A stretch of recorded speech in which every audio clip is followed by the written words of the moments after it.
આજે સૂજી corn cheese બોલની recipe બનાવીશ. એના માટે મેં આ 1 કપ ઝીણી સૂજી લીધી છે. આમાં હું 3 ચમચી જેટલો ચોખાનો લોટ એડ કરું છું. આ ચમચીનું માપ લીધું છે. એવી રીતે 3 ચમચી છે. તમારી પાસે ચોખાનો લોટ ના હોય તો તમે કસ્ટર્ડ પાવડર પણ યુઝ કરી શકો છો, કોર્નફ્લોર પણ યુઝ કરી શકો છો.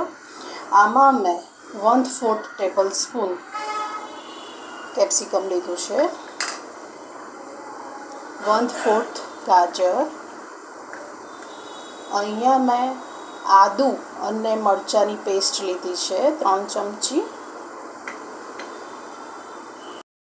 અહીંયા મેં અડધો કપ જેટલા મકાઈના દાણા લીધા છે. આવી રીતે નથી નાખવાના, એની પેસ્ટ કરી નાખવાની છે. તો હું મિક્સરમાં એને ગ્રાઇન્ડ કરી દઈશ. અધકચરા જ કરવાના છે. મકાઈને પહેલાં મેં બોઇલ કરી દીધા હતા અને પછી મિક્સરમાં વાટી દીધા છે. આમાં હું અડધી ચમચી જેટલો કાળા મરીનો પાવડર, 1 ચમચી મીઠું, અહીંયા મેં ઇટાલિયન હર્બ્સ લીધા છે 1 ચમચી, તમે ઓરેગેનો પણ નાખી શકો છો, 1 ચમચી ચીલી ફ્લેક્સ, અને મેં અહીંયા 3 ચમચી જેટલું દહીં લીધું છે. તમારે દહીંની જગ્યાએ પાણી પણ યુઝ કરવું હોય તો પણ કરી શકો છો. અને કોર્ન બન્યા પછી એકદમ સોફ્ટ એના માટે 3 ચમચી જેટલું તેલ પણ એડ કરું છું અને આવા બધું મિક્સ કરી દેવાનું. જો તમારે મિક્સ ના થતું હોય તો આની અંદર થોડુંક દૂધ નાખી શકો છો, પાણી નાખી શકો છો, દહીં નાખી શકો છો. તો આ બધું પહેલાં હું મિક્સ કરી દઈશ. કોથમીર પણ એડ કરી દઈશું અને બધું મિક્સ કરી દઈશું પાછું. કરીને રાખવાનો. આમાંથી થોડોક નાનો લુવો લેવાનો, બહુ મોટું નહીં કરવાનું, બસ આટલો નાનો જ લેવાનો. આ રીતે કરવાનું છે. આવી રીતે હાથમાં રાખીને પછી આ ઉપર ચીઝનો બોલ કરીને એને ગોળ ગોળ દબાઈ દેવાનો, આ રીતે ચારે બાજુ. તો આ રીતે હું બધા કરીને રેડી કરી દઈશ.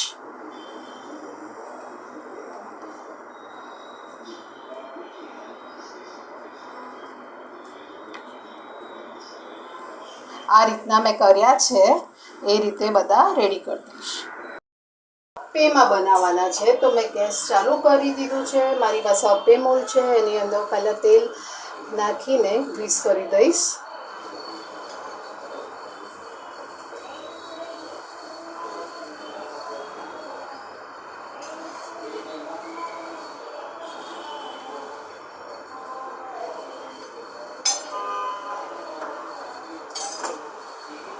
બધે ગ્રીસ કરી દેવાના રીતે.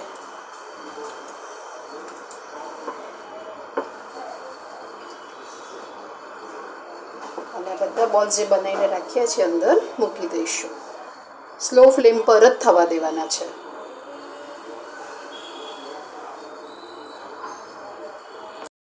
કરી જોઈએ કે થયા કે નહીં. વાવ, જો ચીઝ તો મેલ્ટ પણ થઈ ગઈ છે, તમે જોઈ શકો છો. તો આને હું પલટાઈ પણ દઈશ. કેવી ચીઝ બહાર આવી જોઈ, કેવી મજા આવે ચીઝી ચીઝી બોલ ખાવાની. જો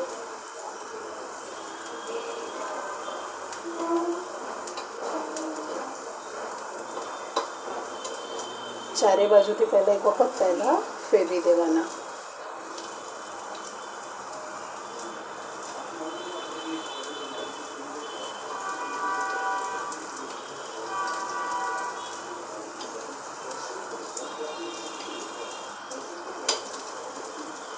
જોઈ તમે કેટલી ચીઝ મેલ્ટ બહાર થઈ ગઈ છે, મોઝરેલા ચીઝ.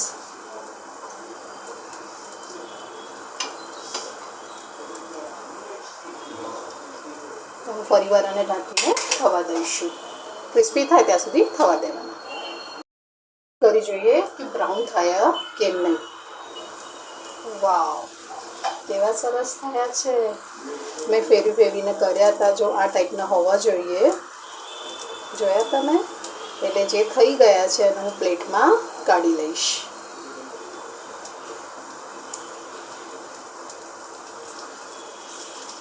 કેટલી ચીઝ નીકળે છે જો, યમ્મી, કેવી મજા આવે ખાવાની. આ થઈ ગયા છે આ બધા, તો જે થઈ ગયા છે હું એને પ્લેટમાં કાઢી લઈશ.